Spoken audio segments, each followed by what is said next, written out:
All right. Welcome to Denver Health Teach Yourself. This month, we have Marissa Mallory. She is the multi-generational, I have it here. Multi-generational program coordinator for the city of Lakewood. She's going to teach us all about toxic stress and how to speak to children undergoing crisis. So here's Marissa, and everybody welcome. Thank you. Thanks for having me. I really appreciate the opportunity to talk to you guys and share about some of the stuff that we're doing and how it might be able to help you. And I think it's really great that the DHWU is doing these and giving people an opportunity to learn a little bit more things outside of their, the box that everybody lives in. It's always good to teach yourself and learn and absorb as much as you can just to be a better human in general. So I think that's great. And I appreciate all your work, Jacob, in getting all of this set up and started. So we'll get going. So the title of this presentation is Don't Be a Menace to Denver While Working with Youth in the Streets. That's our catchy title. If you're kind of like, what does that even mean? Really broken down, we are talking about connecting with youth in traumatic situations. So for you all, it's when they see you in the healthcare profession as paramedics or nurses or doctors or in the emergency room or when things happen in their life, to put them there. So who am I and why do I care? Well, like Jacob said, I'm the multi-generational programmer for the city of Lakewood, so that makes me a youth advocate. I advocate for the youth in and around my community by providing community outreach and programs and resources for youth, young adults, and families that live in our community. And some of our community in Lakewood is shared with the Denver community. Our boundaries are very close to each other, so I consider a shared community. And basically how I got there was I started working in criminal justice.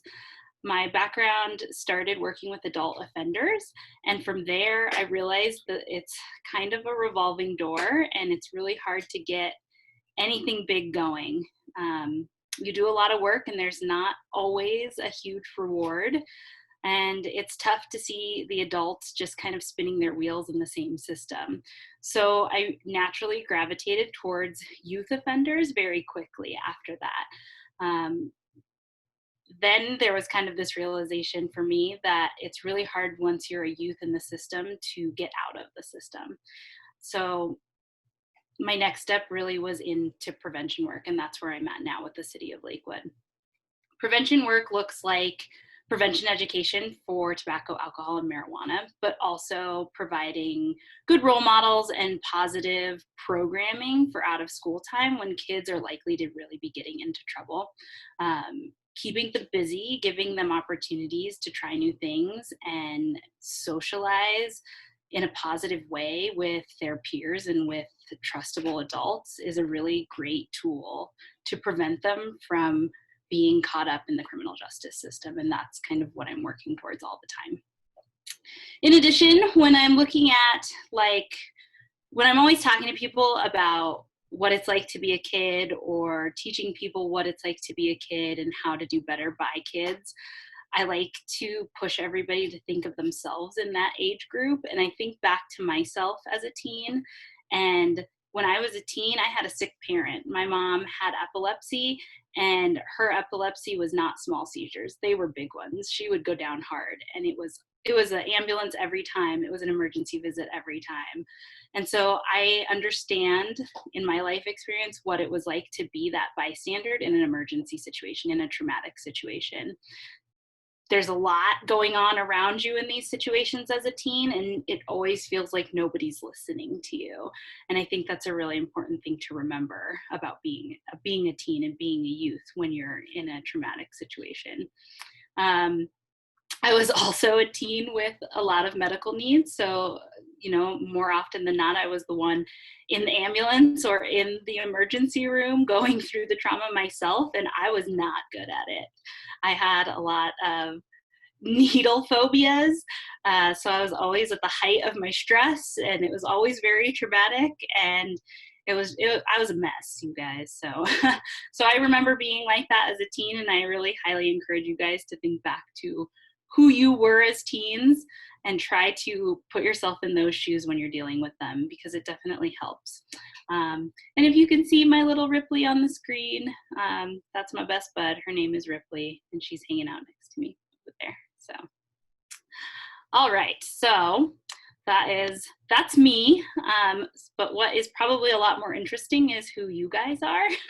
So feel free to just kind of look over the prompts on the screen, and when you're ready and you feel comfortable, tell me who you are, what you do, and grab one of those prompts and tell me a little bit about yourself and help yourself get into that mindset of what it's like to work with teens or youth.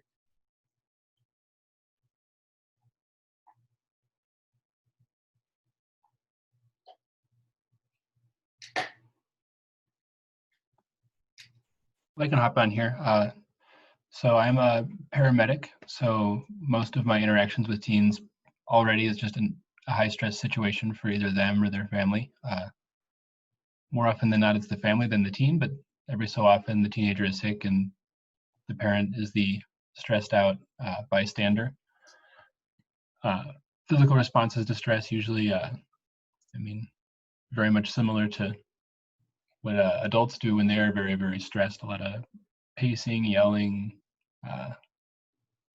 questions, like hold on, that kind of stuff. See them, sometimes 2-3 times a day, sometimes not for months. So kind of whenever we see them, we see them. So mostly when youths or teens are in situations where they're the patient versus bystander, it tends to be behavioral, psychiatric kind of stuff. Some kind of underlying thing like epilepsy is pretty common, or just kind of, trauma, especially with young males, is very, very, very common. De-escalate them usually by, same way you de-escalate an adult in my mind, speak to them calmly and hope for the best. And then the whole idea of working with young people and teenagers is kind of stressful because, it's not a thing that we do quite as often as adults, and it's, when you're not practiced, it's hard. Yeah, definitely. It takes practice to know how to talk to teens and why they do the things that they do, or why they respond to the way that they respond. And if you're not in it all the time, it's hard to understand why they're doing that. And we're going to talk about some of those points and some of those physical reactions that you've noticed. And those are all good points. And hopefully we'll give you a little bit of confidence going into the next call with the teen. Anybody else want to grab a couple of those prompts and share out? I guess I can jump in. Sorry, Peter, I didn't mean to interrupt you. I actually work primarily, I'm a clinical pharmacist, but I work primarily in pediatric critical care. So I work with kids all day long.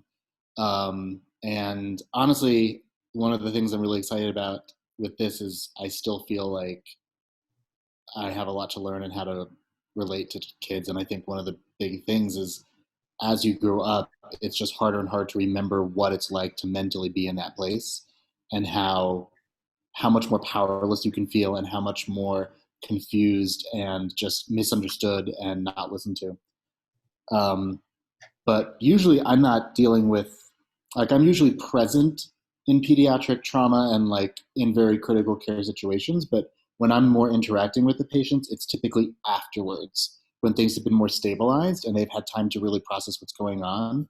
And so what I usually end up dealing with is the onslaught of emotions when I'm talking to them about medications and trying to guide them through things and answer their questions. And what I really encounter a lot is a huge variety of emotions. And I'm generally kind of a very even-keeled person, and so I feel like I need a lot of practice in knowing how to respond to all those different emotions, especially more aggressive emotions. I deal well with people that are crying much better than people that are swearing at me. Mm-hmm. So, but I think what's really interesting is just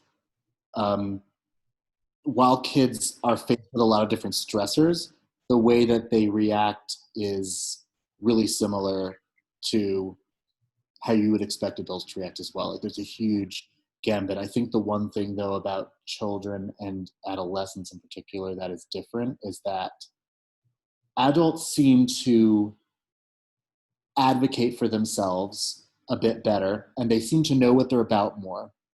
And it's really hard to advocate for yourself as a child or an adolescent when you really don't know what your best interest is and what you're needing to be advocated for. And especially when I have patients that don't have strong caregivers or aren't in good social situations, those are really particularly difficult to understand and to try to deal with and talk to.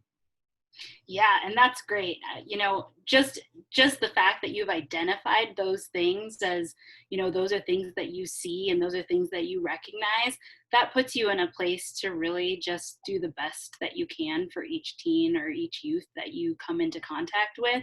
A big part of working with youth is just understanding where they're coming from. And then once you understand where they're coming from, we're going to do some of that today and talk about like, where are they coming from and how do we address those emotions? How do we bring it down a notch? Because it's a tough place to be when they're scared. And like you said, some of them are not in a position to advocate for themselves. And we're going to talk about that a little bit too. So yeah, that's great. It's great that you recognize those things. Peter, are you up? Yeah, I was just going to say before, I'm a paramedic, and I often, I see my partners just, especially with the younger kids, like just chucking like the Netflix at them, just as like a distraction technique. And then I get like a little scared and nervous trying to like relate to kids, kind of like what Paul was saying. Like I feel like I've outgrown that lived experience, and it's hard for me to identify. Just to echo what Paul said. Yeah, and that's just a real thing. I think it's funny that that's been brought up a couple of times, because sometimes I feel the opposite direction. I spend so much time with kids that sometimes I'm like, why is this adult acting this way? But yeah, if you're not with kids on a regular basis and you're not interacting with them all the time and making those connections, it's hard to deal with, and it's hard to be comfortable in and have that confidence in how to address those, working with the kids in those ways. And realistically, you guys are moving through kids rather quickly, especially you guys who are paramedics. You see them for a very short period of time and then it's on to the next. And so you have a very brief window to really address, their fears and their concerns and bring their stress level down. So hopefully I can help give some tools for that. And it looks like we had a couple people pop in. Is that right, Jacob? While we were going through. Yeah, we had a couple people come in. So if anybody else who just popped in, we were just kind of using these prompts that are on the screen to just introduce ourselves. If you feel comfortable, I'd love for you to just grab one of these prompts that speak to you and share out what you do, and use the prompt to kind of talk about your experience working with kids in your area. I can take a stab at it. This is Rosalina. I'm a medical assistant, and I work for the school-based health centers. And I deal with kids all day. Their ages, the main ages I deal with are 11 to 18, 19. And I get a mixed bag just about every day. The main thing with us is they'll tell me one thing, but they'll tell the provider something completely different. And what was it? Yesterday we got a study that, GC chlamydias are up this year, which is shocker. I mean, I wouldn't doubt it, but we'll see what happens this year with testing and whatnot. But overall, I deal with kids all day, teens. Yeah, good for you. That's a tough range of ages to work with, and it's just not an uncommon thing to see, kids changing their stories as they go from one person to the next. And a lot of that has to do with trust. And some of that can be chalked up to being a teen, and it's just hard to be a teen and keep things straight. But hopefully we can help you build a little bit more trust with the teens that you work with. And they can maybe feel a little more connected and a little more empowered while working with you to be able to be kind of more honest. And then hopefully their stories can kind of stay consistent as they roll from one person to the next. But yeah, that's definitely tough. Anybody else want to share out? If not, that's okay. I can go. Okay, great. I'm Sarah Jungles. I'm a float pool CNA. I work with kids when I'm over in PAVC, so up in the Women and Children's Pavilion. And thanks, Katie, for sending me a text because I'm called in, so I didn't see the screen. But what stresses me out probably is just some of the horrible stories that you hear when you have to work with somebody day after day, and it's a abuse, case or something like that, or things that remind me of some, my own personal past trauma and stuff can be hard to disconnect and take, as good a care for them as they need. Yeah, definitely. It's a tough place to be in, and there's a lot of kids out there in our communities, and they are dealing with a lot of crap. They really get it piled on in some of the situations that they're living in. I can definitely feel that. A number of the kids that I work with are experiencing homelessness, and they see a lot of things, and it's hard to hear about them, and it kind of feels like it takes their youth away and their innocence away, that they live in these really adult worlds. And then they, by the time they get to one of us, you can see the damage. There's a lot of damage been done. So yeah. Well, I appreciate you guys all sharing. It really helps me understand where you're coming from, and get to know you all a little bit better in the context that you're working with kids. So thank you. I appreciate it. Before we kind of move on, I just want to let you all know that I usually don't do this presentation over Zoom. This is the first time I've done it, and this is the first time I've done it with PowerPoint. So be patient if I'm not great at it. But if you have any questions, throw them out there. Feel free to interrupt me or throw them in the chat. If I don't get to them in the chat right away, I'll just double check before we're done today to see if there's anything in there that I missed, and I'll stick around at the end if anybody has any questions.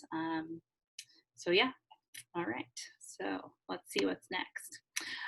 So we're going to talk a little bit about why they are the way they are, and I think that kind of came up in a little bit of you guys' responses to those prompts of working with kids. It's hard to understand why they do some of the things that they do.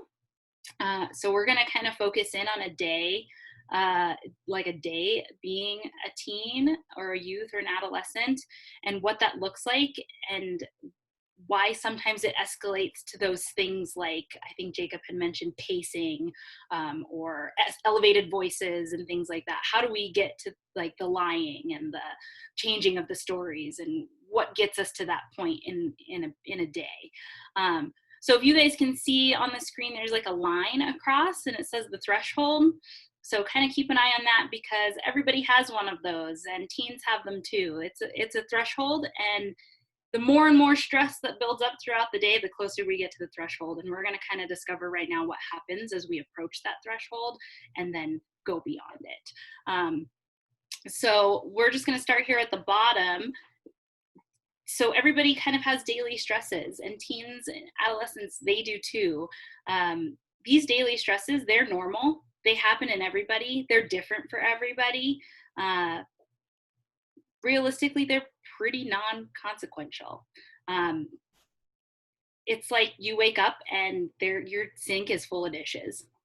Like, yeah, nobody wants to wake up and look at that, but realistically, when you leave for the day and go to work, it's not going to hopefully impact you all day long. So daily stresses happen. They're not necessarily a bad thing. They're just kind of a thing. But what kind of happens is the daily stresses start to mount, and we kind of toss into the mix something called normal stress. Again, normal stress is not a bad thing. It's relatively positive. Normal stress is pretty healthy, and in adults and teens, it gives us an opportunity to learn. It's kind of like learning from your mistakes. Going through these normal stresses can look like navigating awkward social situations, navigating some relationship stuff. We go through these things, and then on the back end, we learn how to do them better next time. Teens do the same thing, probably even more so because they're thrown into social situations a lot more heavily, you know, going to school every day, or at least they used to be. Normal stresses also teach people how to set boundaries within relationships and how to manage their stress. Normal stress could look like something like failing a test at school for a teen. So if you fail a test at school, you can come out the other end and learn how to study better or how to prep better for that test. So you're learning as you go. The hard part about being a teen or being an adolescent is, unlike an adult, they don't really have the experience practicing how to manage these daily stresses or these normal stresses. So the space that they're going to take up below the threshold tends to be bigger than it would for somebody like you and I. They have the ability to, you and I have the ability to navigate social situations because we've practiced that in our life. We've gone through things like this before. We've come out the other end. We've survived them. Teens don't always feel like they know how to navigate situations in social settings or in relationships, or even dealing with adults, dealing with teachers. Those things are unpracticed. So when they come up in the lives of teens, they take up more space under the threshold. The more normal stresses, the more daily stresses that happen in a day, the bigger space it takes under that threshold, the closer we're getting to that line. So as the day goes on, we also have to consider what's taking space under the threshold for teens is puberty. You and I don't have to deal with that. We've passed that point in our lives. But in addition to all of their daily stresses and their normal stresses, puberty is happening. Our emotions are all over the place as a teen. Our hormones are everywhere. How we respond to situations can be a little bit more erratic. And then it could also create additional problems on the back end. So all of this stuff takes up space, and it pushes us closer and closer to this threshold. As we get very close to the threshold, multiple stressors are stacking up and we're pushing closer and closer to our limit. Once we reach our stress hold, that's when this response in your brain and your body sort of takes over. So we were talking about pacing and elevated voices and being yelled at. That's what happens when we start to approach that threshold. There's kind of a point at or right below the threshold that's really a little bit more tolerable. But realistically, once we get past that threshold, it gets a lot tougher to deal with somebody who's moved past that threshold. I'm assuming every single one of you has probably dealt with somebody recently even that has moved past their threshold. A stress response happens when you push past your threshold. A stress response that looks oftentimes in teens like bad behavior or misbehavior, but could also be chalked up to we're past our threshold and now we're having an uncontrollable physical response. So what that looks like is things like your heart rate is elevated. You're very stressed and your heart rate raises. That's a natural thing. But it also looks like sweaty palms, right? Teenagers with sweaty palms, that's a thing because they're nervous. It also looks like pacing. It also looks like like the inability to control the level of your voice. It also looks like interrupting people because you have something to say and you have to get it out and you don't have the ability to temper that. It also looks like in young children, bathroom incidents in extreme cases. So there's a number of these stress responses that happen automatically. And unfortunately in kids, a lot of times they're really mistaken for bad behavior. Things like fidgeting in class after I got a bad test.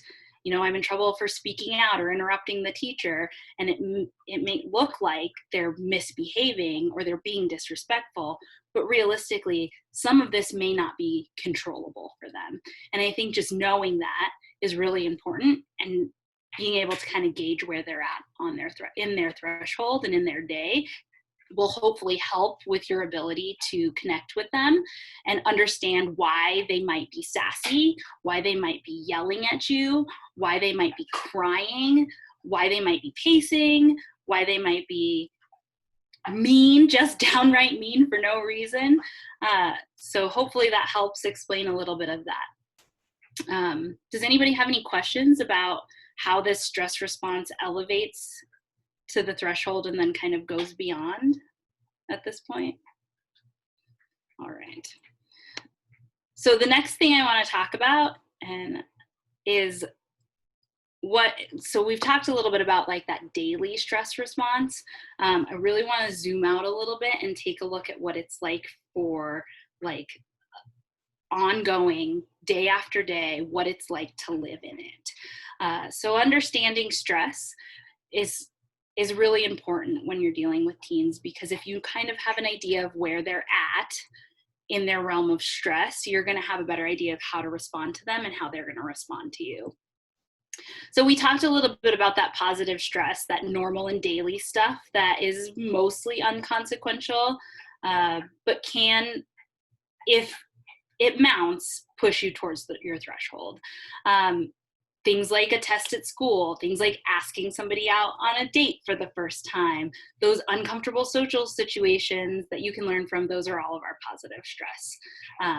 Tolerable stress in an ongoing situation day after day is going to look something like bullying, dealing with an illness or an injury, and this could maybe be dealing with an illness or an injury of a parent, and you're living with that day in and day out.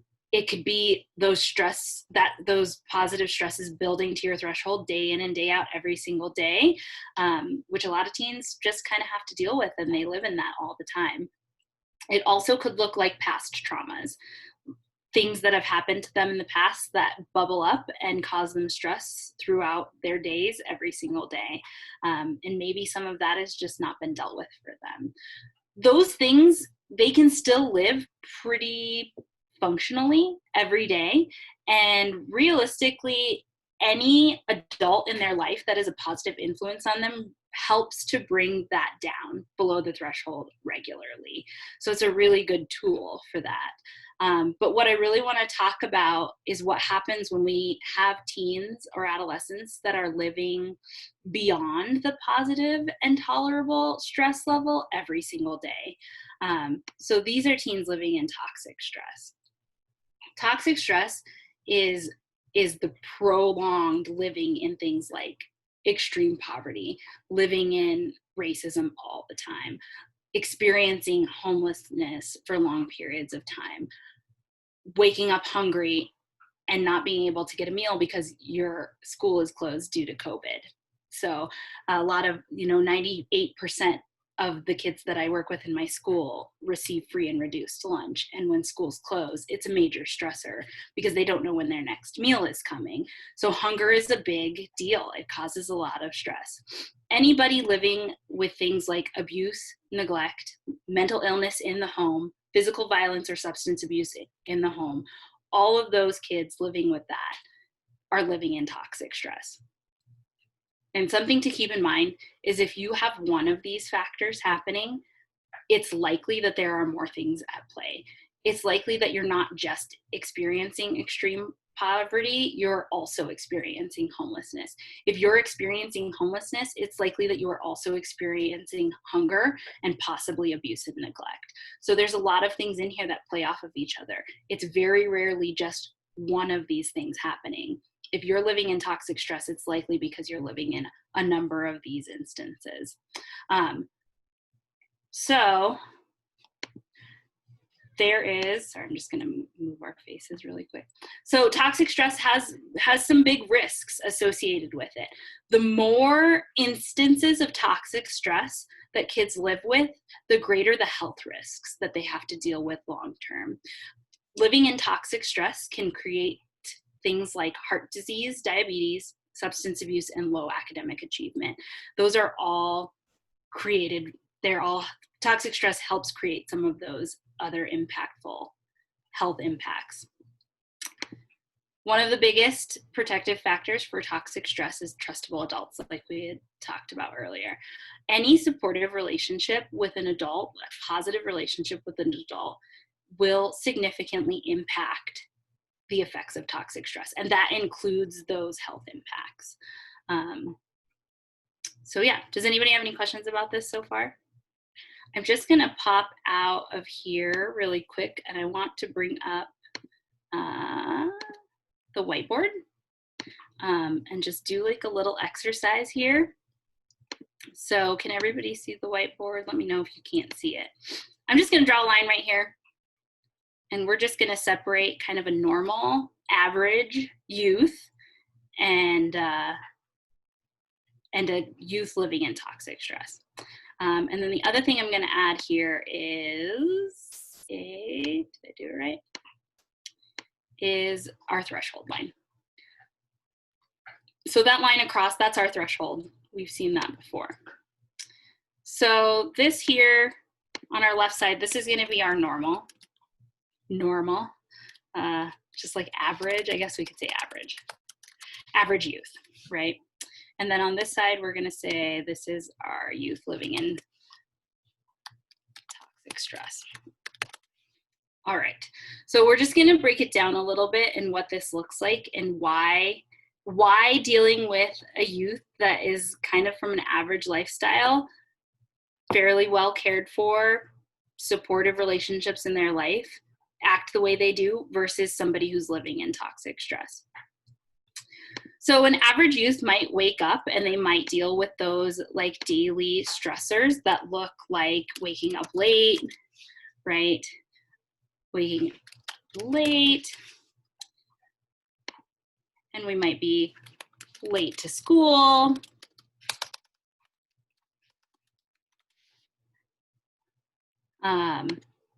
Things happen at school, right? So awkward social situations are happening. Maybe our average teen had a test today. Maybe they did well or they did bad. That could push you, higher or lower. So all of these are happening. These are like an average normal day pre-COVID, I would say, for a teen. But then if you like bring in that emergency situation or something big happens, so maybe they took a fall at school and they're super embarrassed, like that sucks. But we're pretty hurt in this fall and now our arm is broken. So we're really pushing towards our threshold here. We've had kind of an average day, but now this big thing has happened. Maybe now we had to call 911 and we have to go in an ambulance. We might even be pushing past our threshold at this point. For an average kid who has supportive relationships in their life, it's likely at this point a parent steps in. We see that a lot. We see that a lot with working with kids. Kids that have good home lives and good families, a parent is gonna step in, and like somebody mentioned earlier, they have a parent who can advocate for them. And so at this point, they might be stressed, they might be crying, they might be nervous, they might not know what's going on, but they have a parent likely standing with them through this. And so their stress level is really just gonna start to fall down because the parent kind of takes on the burden, and that burden is taken off of them. They don't really have to make decisions for themselves at this point. A parent is gonna be there, and then this is just gonna continue to fall down a little bit lower. And yes, they have to deal with now the daily stresses of having a broken arm and being in a cast maybe, but realistically, they will still continue to wake up late and go to school and have social interactions and take tests and lead a normal life at or below the threshold. So if we're talking about somebody who's living in toxic stress, I want to just go through what a day would look like for them and why they push higher into that threshold on a regular basis. So if one of the biggest complaints that I get from the kids that I work with is they have poor sleep. So especially in the summer, it's hot, they don't have air conditioning. It's like them, their brothers and sisters and cousins stacked into one bed. they're in a crummy motel because they're experiencing homelessness. A lot of times when I have bad behavior kids and I see them in the summertime, I ask them, like, did you have a good night? And almost always is, no, I can't sleep. So poor sleep is like a big factor. It's like a daily stress for, you know, when a daily stress is waking up late because you stayed up all night on your phone. For an average kid, I didn't get any sleep because I was hungry. I didn't get any sleep because I'm in a motel and it's loud. Those are what daily stresses look like for somebody living in toxic stress. So maybe this youth that is living in toxic stress had poor sleep, and so they wake up late. But mom and dad are working multiple jobs, and so it's your responsibility to care for siblings. So you were caring for your siblings and now you're late for school. Whoa, there we go. So consider where late for school is in relation to the threshold compared to the average student. Like, we're already pushing halfway there for somebody living in toxic stress, whereas the average youth is really kind of lower, closer to the bottom. So now we're late for school, but we're hungry. There's no food in the house. You have to wait until your free lunch comes because you missed breakfast. You missed free breakfast at school. So you're hungry. You're not going to get to eat until like 11 o'clock. Who knows if you had dinner the night before, because food is, you know, sparse at home. It's not always a given. But you also have those social situations. You're also a teen and you live in a social world and you're experiencing those social situations too. You also have a test at school because you're in school. It happens. So consider again where that stress level is in relation to the threshold compared to the student who's just average, has a supportive family at home. But then you fall at school, and that's embarrassing. But now your arm is broken. And you have to go by ambulance to the hospital. And it maybe takes a little bit longer to get a parent involved. Sometimes this happens when, you know, depending on what their job situation is, or if they have a cell phone or means to contact one another. So getting a parent involved is always a little bit more tricky. But once your parents get there, you would think that things might get better. But what if your parent doesn't speak English?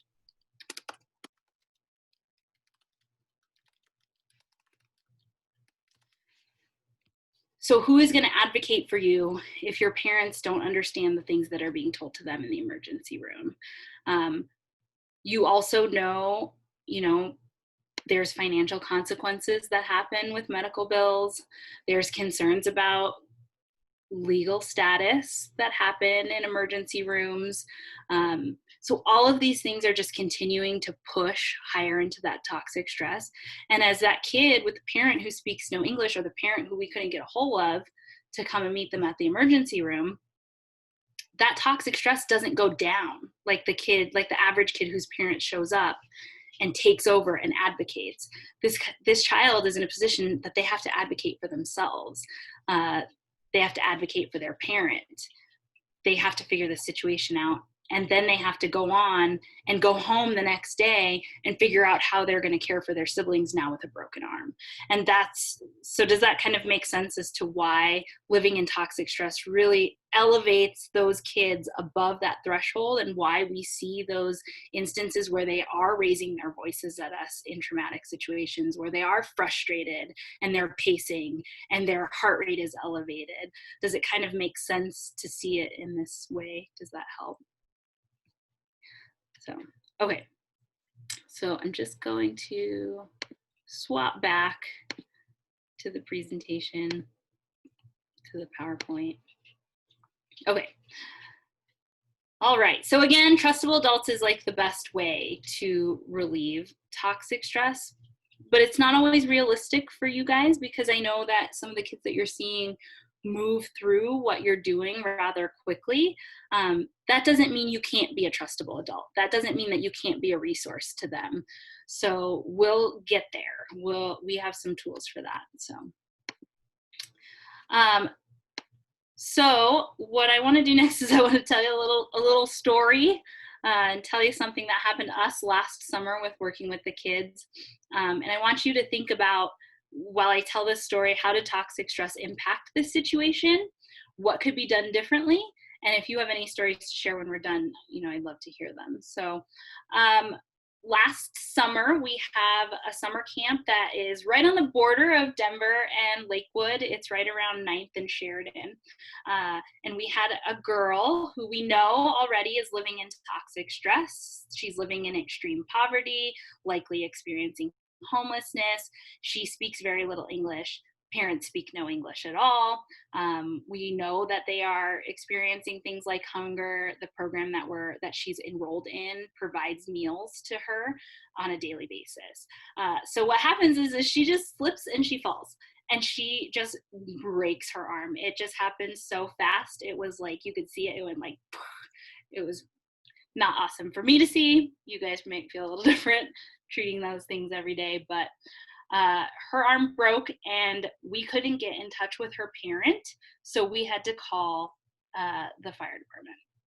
So the fire department comes out and she is already above her threshold. She is crying and she is scared and she doesn't want to go to the hospital and she wants her mom, and we can't get a hold of her mom, and she won't let the fire department take her jacket off, and there's all of these things happening, and she is a mess. So what happens next really elevates the situation, because the fire department does not let me go in the ambulance with her. They refuse, and it becomes sort of a little bit of a battle of me trying to advocate so that I can go with her, because she's scared, and she's also a minor, and according to our waiver, she's in our care while she's in the program, and so I can't just send her away. So she's now watching me kind of struggle back and forth with the fire department over who is going to be allowed to go with her, and they're saying it's only a parent who we can't get a hold of. The other problem is she's watching all of this through a lens of not being able to speak English and not being able to fully understand what's being said about her and what's being determined on her behalf. And she's being separated from the people that she knows and that she trusts. And as they're loading her into the ambulance, and I am battling with the fire department to allow somebody to go with her that speaks her language, she's screaming in Spanish that they are going to cut her arm off. They're going to cut her arm off. Don't let them take her. They're going to cut her arm off. Eventually, Grandma shows up, and Grandma is a mess. Grandma's in her pajamas. Grandma speaks no English, and Grandma looks like she is likely under the influence of something. So the fire department eventually interacted with Grandma briefly and then allowed for us to send a Spanish-speaking staff in the ambulance with our youth. So that was good. But once we got to the hospital, we sort of ran into another barrier, which was, although we were able to get a hold of Mom, and Mom was very concerned about her, Mom doesn't speak any English. And once we got to the hospital, we had asked multiple times for a translator that never got sent. We were able to keep the staff there, but she's not a translator. She's just a teacher. She's just a teacher that happens to speak Spanish, and she doesn't know like the medical terminology that's being used. She doesn't know how to properly translate this information from the doctor to the parent. We ask multiple times to get a translator sent down. We never see a translator at any point. And we can't leave. We're stuck. I can't pull the staff member that speaks Spanish from the family, because now the mom is way above the threshold also, because she doesn't understand the doctor's broken Spanish. So it's just a tough situation all around. Eventually they casted her up and sent her home, but we did have to leave the staff there the whole time because we weren't able to get a translator on site at the hospital. So knowing what you know now about toxic stress and about stress in adolescence, looking at this story and this situation of what happened, how did toxic stress impact this situation? And or what could be done differently? So go ahead, you tell me.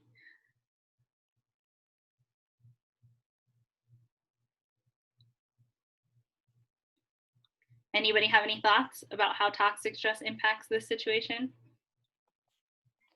Well, I mean, it sounds. Oh, go ahead.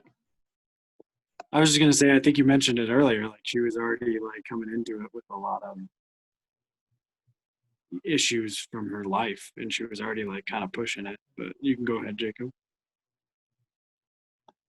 Yeah, I was just expanding on that, even that she's already got a stressful life and a lot going on. She now is in a stressful situation with absolutely no trustworthy adults who are involved in her care, who are like, I mean, the adults that are involved in her care are arguing with the people that she knows the best. And then grandma shows up who's just a mess, and that's probably just super embarrassing for the girl. And besides that, it sounds like nobody speaks Spanish in the ambulance. They didn't get an interpreter on the phone or anything like that. And she's just horribly, horribly misguided about where her care is going, and that's adding even more. So she's all around having a hard time. Yeah, it was a tough day for her. Like you said, she's living at that threshold or above that threshold every single day, and now this traumatic thing has happened to her, and there's nobody advocating for her, you know, on the medical side. There's nobody advocating for her to have somebody with her that she's comfortable with. All of these things, not bringing in a translator, all of these things are just elevating her higher and higher above her threshold, and nobody is doing anything to try to bring her back down. Nobody is trying to, you know, our staff is obviously trying to comfort her, but it's just a whirlwind. And so nobody that she doesn't know, any of the doctors or the nurses or the fire department, nobody is engaging with her in a way to try to bring her level down at least closer to that threshold or below, to put her in a place to just be calm and take the care that she needs to have, this medical care that she needs to have, gracefully, basically. And so what are some things that could be done differently, you know, from your perspective in this type of a situation?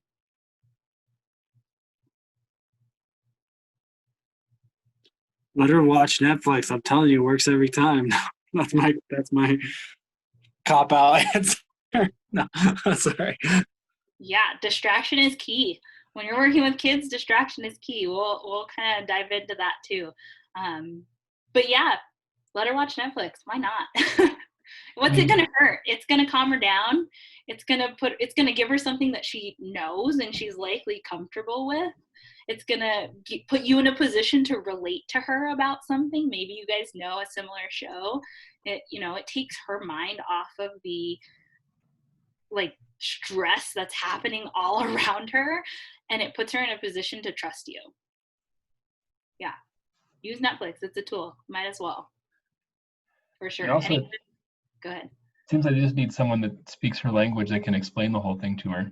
That seems to be the biggest element that's missing.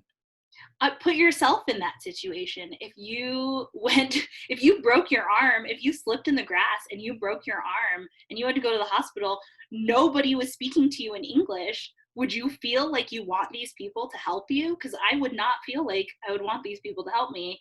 It would kind of feel like they were doing things against my will or not telling me what was going to happen, and it would just make me very nervous. If people are poking you with needles and wrapping up your arm and giving you medicine, you would want to know what those things are, and you would want to know them in your own language. You would want to hear them in a way that you understood them. So yeah, finding somebody that knows how to translate for her mom, bringing that stress level down for her mom is going to also help bring her own stress level down. There's a lot of tools there, and just bringing in somebody who speaks your language, it gives you an ally, and it brings your stress level down as a parent, and it brings your stress level down as a kid. Go ahead.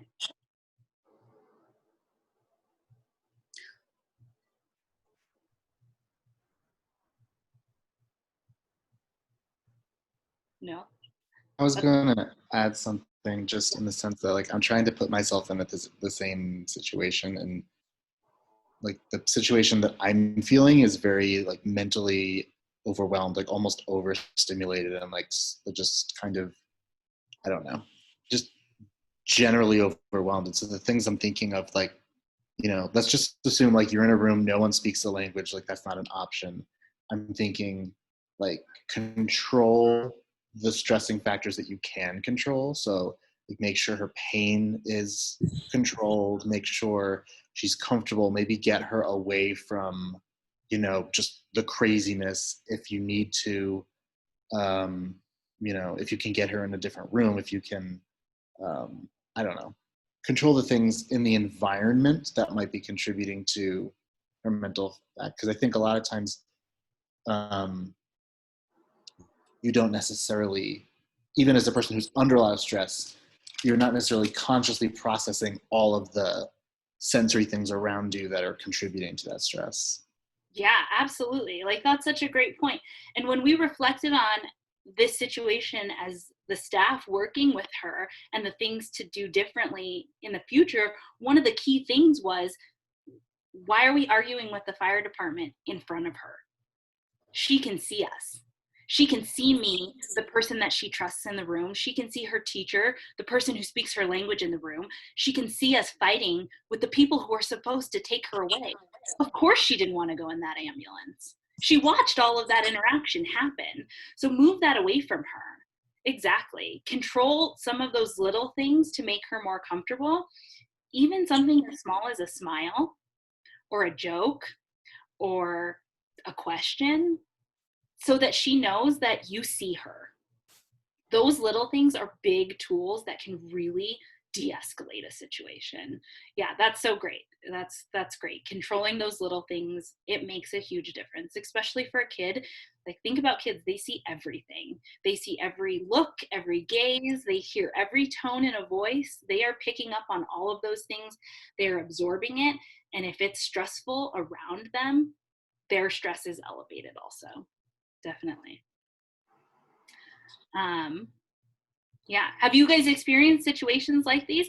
I know when you're seeing these kids come through, it happens very quickly. And sometimes it's hard to take a step back and think, you know, I know you're all trying to provide great care, but I have to assume that it's tough to take a step back and think about, you know, how do we calm her down, or how do we give more resources, or what can we do?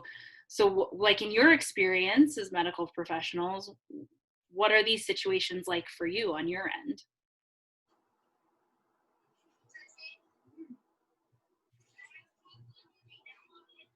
Thoughts? I mean, I had a very fresh one just the other day. There was the large number of children that were shot, none of them lethally, thank God. But I took 2 of them in the ambulance to the hospital, and the girl who was on the stretcher was shot in her back, so she was the focus, as opposed to the kid who was shot in his leg. He's still the focus, but a little less concerning. But the girl was all the way freaked out. I mean, get her in the ambulance, she's like, where am I going? What's going on? Call my mom. Like, who are you people? And we're just kind of like, we're gonna call your mom at the hospital. Sucks to be you right now. Kind of get in the ambulance. We're going. Like, we're already gone. And yeah, I can't imagine, like, she did, I think, a fantastic job of engaging with me. I told her what I was doing, and she generally argued with it, and then I would say, no, too bad. And like the needles, she had pulled a big old sword out, and she's like, you're not putting that in my arm. And it's like, yeah, I'm putting that in your arm. Like, she said, no, you got to give me a minute. It's like, no, we're at the hospital in a minute. It's too late. Like, huh. But I mean, I don't know. I felt bad for her. I was not exactly helpful or like de-escalating in that situation for her at all. Yeah. And it's tough. It's tough when things are moving that quickly to think outside of that motion and think like, shoot her a smile, right? Cognitively, no. If I smile at her, maybe she'll let me put this needle in her arm. Which is so hard with all these like goggles and N95 masks and everything. Yeah. Kind of a bummer. Yeah, it makes it harder. It makes you have to put more effort into it. That's what's going to happen. When your face is covered up, you're a little bit less approachable. You're probably a little bit more scary, especially to a younger youth. So that's when you're going to have to dig in your toolbox a little bit further than just a smile to keep them calm. Because like I said, if you can shoot her a joke, or if she can see your face and you shoot her a smile, the likelihood of her allowing you to put that needle in her arm is going to be a lot higher. She's not going to fight you on those things because you've built that little tiny speck of trust. Goes a long way, especially with kids. Kids will really gravitate to somebody who's kind. Kindness is it's really your way in to gain that trust. But I also want you to consider that there's a lot of times where you guys are working with adults and the kids are the bystanders. Maybe the kid in the room with a parent who's sick. Maybe it's a kid that witnessed something terrible just happen to a parent or a neighbor. All of these kids are elevated as well. And if you have a moment to shoot them a smile, if you have a moment to make a joke with them, you know, that's another way to win the trust of a parent. It's another way to win the trust of a kid, to de-escalate the situation as a whole and be able to do your job more effectively if you can make those small connections. So, all right, great. Did anybody else want to share about any instances where you're moving through this and you can see that that connection is important but don't really know how to get there? All right, that's okay. So here's some tools. This is what's going to help. And if you have the time to implement them, great. Like I said, it's going to make your job a lot easier. Think about, if you have the time, if you have the ability to think about making that connection is key. That smile is key. A kind word is very important. Build that trust. They can feel your stress too, so build that trust. Show them that you're confident in what you're doing. Explain what you're doing to them. Like you were saying, Jacob, you didn't really have time to like do all, or you had the ability to like tell her, I'm doing this, I'm going to do that. Make that connection so she knows what you're doing. That makes a huge difference. If somebody's working on you and you don't know what they're doing, that's going to elevate your stress from where it already is. So tell them what you're doing, make that connection, talk to them. You have to break that cycle of fear, because that's the only thing that's going to push them lower to their threshold or below. And it's going to help you do your job, because it's going to lower those instances of,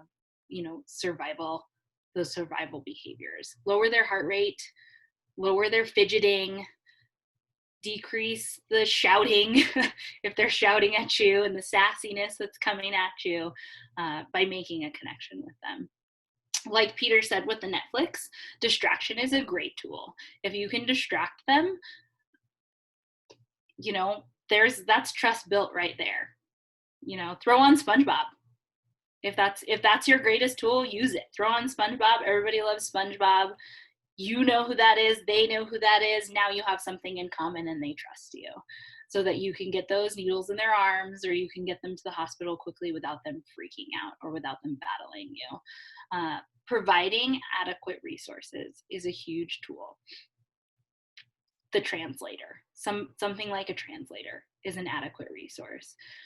It's great if you've taken the time to kind of become familiar with Spanish, but know your limit. And once it gets beyond your basic conversational level, get a translator involved, because that is a great way to advocate for a youth that you're working with, is to give somebody that speaks their language.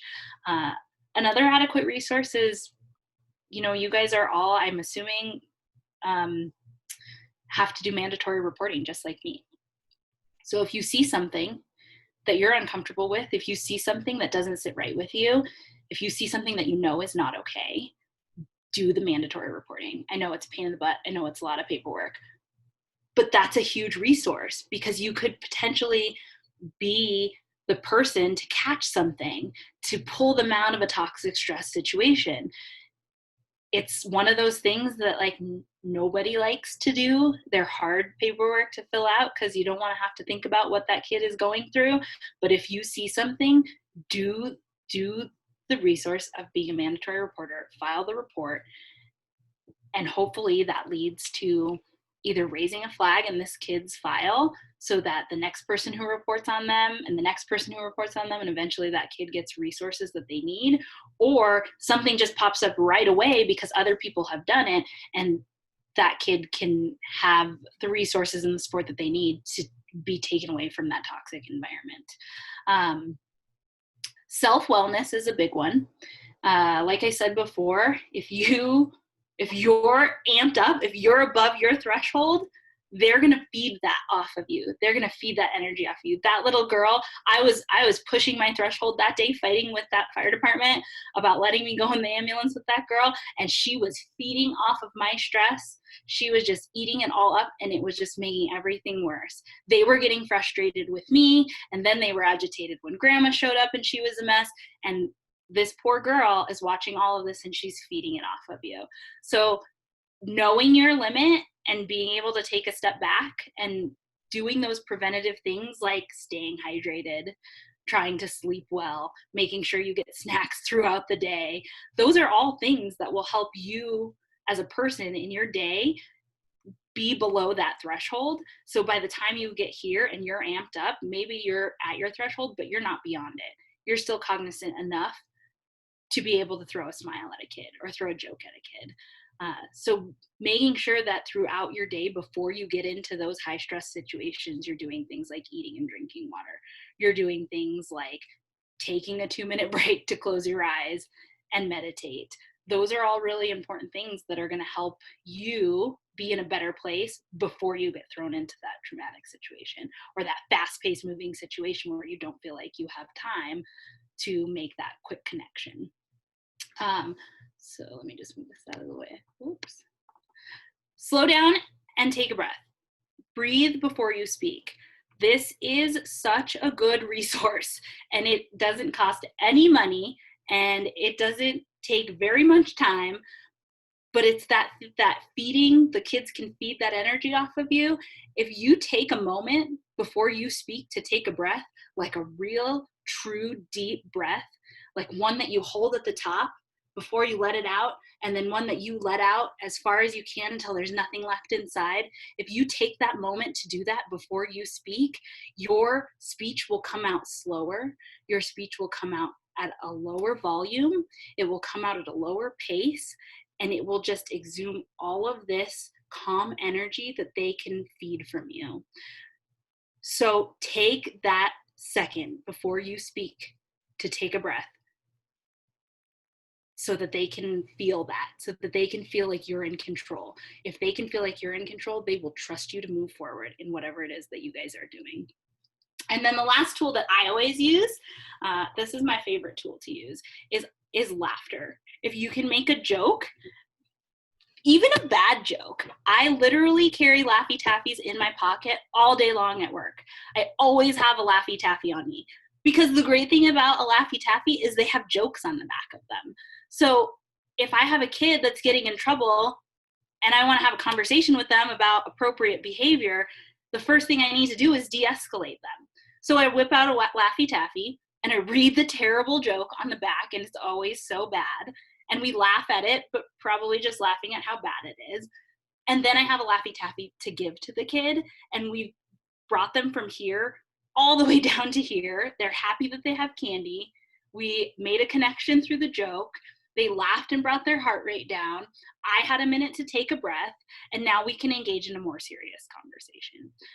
So any way that you can induce a little bit of fun or laughter into these really high stress situations, it takes a moment, but it means the world. So yeah, that's my de-escalation toolbox. And I hope that those are things that you guys feel like you might be able to implement in those fast-paced moments. I know you're all moving quickly and seeing lots of people every day, but a lot of these really just take a couple of minutes. And some of them you don't even have to do while you're with your patients or with the kids. You can, that self-wellness, you can do that prior. That's preemptive. So why is it important that we do this? Why take that moment to take a breath? Why take that moment to make a kid laugh or make that connection? Because you're in a position to reduce their exposure to toxic stress like we talked about. You're in a position to provide those protective factors by being a mandatory reporter or getting them a translator. You have the power to give them those those resources and reduce their exposure to toxic stress. So it does make a difference. It is worth the effort. The thing that I always tell my staff is a lot of times when you're dealing with kids that are living in toxic stress, there's not a lot of positive adult interactions in their life. They wake up to empty homes, they're feeding their brothers and sisters, they're going to school, they're in trouble for being late to school, they're a lot of times named as the bad kid at school, so they have a number of these negative interactions with teachers throughout the day because they kind of have that like overarching like above them that says they're the bad kid. They're always late, they're always doing bad on tests, they're always talking in class, right? Because speaking out without control is like an above the threshold behavior. So a lot of times they get pegged to be the bad kids. By the time we see them, and maybe by the time you see them, they've gone through a whole day and nobody said a kind word to them. Nobody said anything to make them smile. Maybe nobody's even asked them how they are. It's worth it because it's worth it to make an effort, because you might be the first person all day or in a couple of days that's said to this kid, how are you? Are you okay? Is your day okay? I like your shirt. You might be the first person to make a joke with this kid in a day. You might be the first person to smile at them in a day. It's worth it to just be that person. It's important to be that person. Every single kid deserves to have somebody say something nice to them in a day. Every single kid deserves to have somebody ask them how they are. Every single kid should have the ability to tell an adult what it's been like for them, or what they've experienced, or why things are bad. Give them that opportunity. And that's why it's important to make that effort. If you take that time to build the trust and make that connection with the kids that you work with, it will make your job easier. They will let you poke them with needles. They will let you take them in the ambulance without screaming and fighting.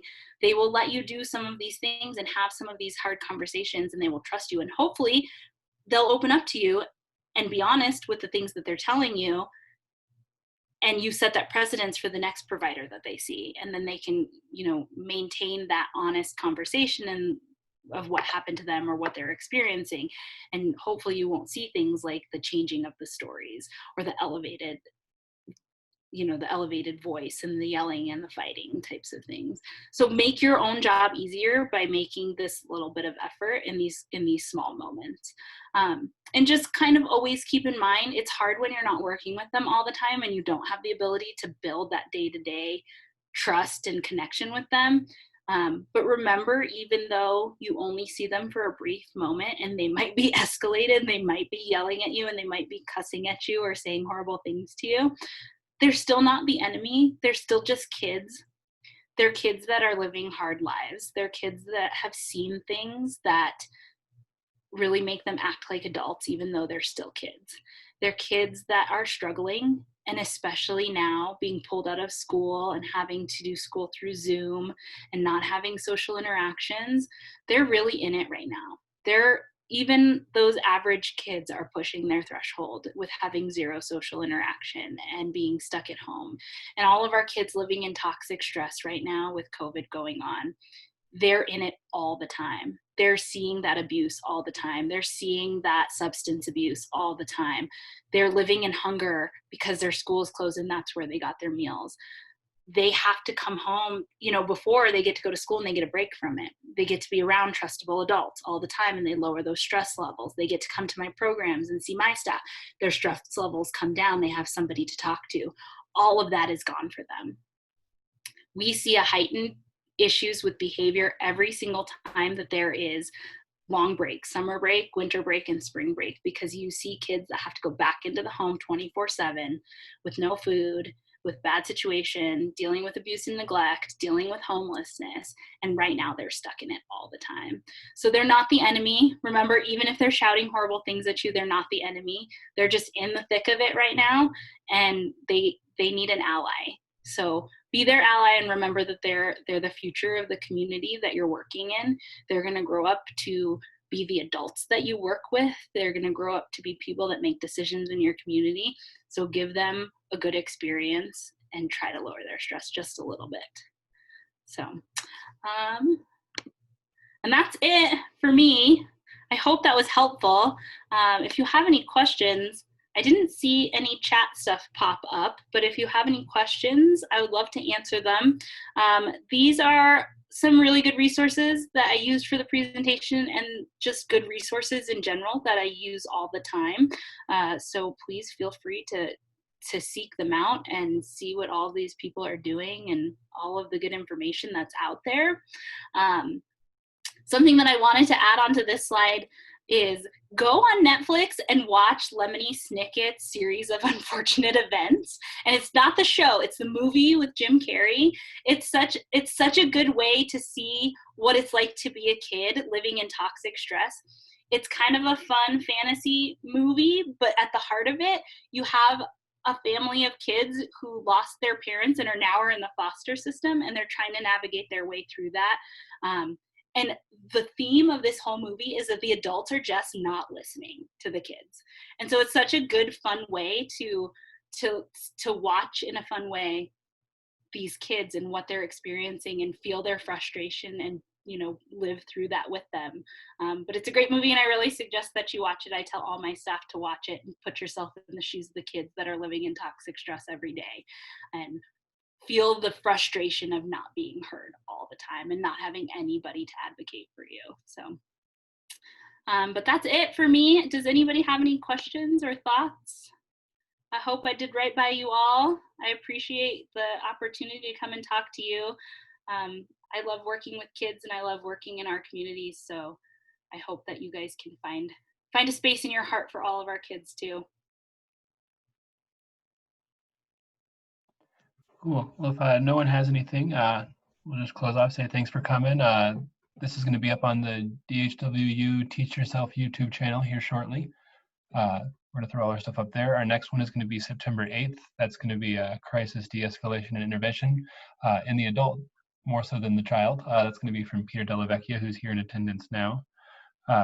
After that, we have the Needle Exchange. They are the Harm Reduction Action Center. They're over 8th and Sherman. They're going to teach us everything we ever wanted to know about people who inject drugs. That's going to be a fantastic lecture. And even more coming after that. Lots of stuff, I don't know, fun ideas in the pipes. So if anybody has any cool thoughts, lectures they want to teach, people they think in the community would be worth talking to and setting up one of these lectures, please let me know. Yeah, and these are all free for everybody. So if you enjoyed this, you want to come to the next one, and you want to tell all your friends to also come in, even if they're not in healthcare. Like, I mean, that's kind of the point, is to grow the conversation and make us all better. So thanks for coming, everybody. Thank you. Thank you. Thank you, Marissa. Thanks for coming. you. Awesome. Well, you all have a good night.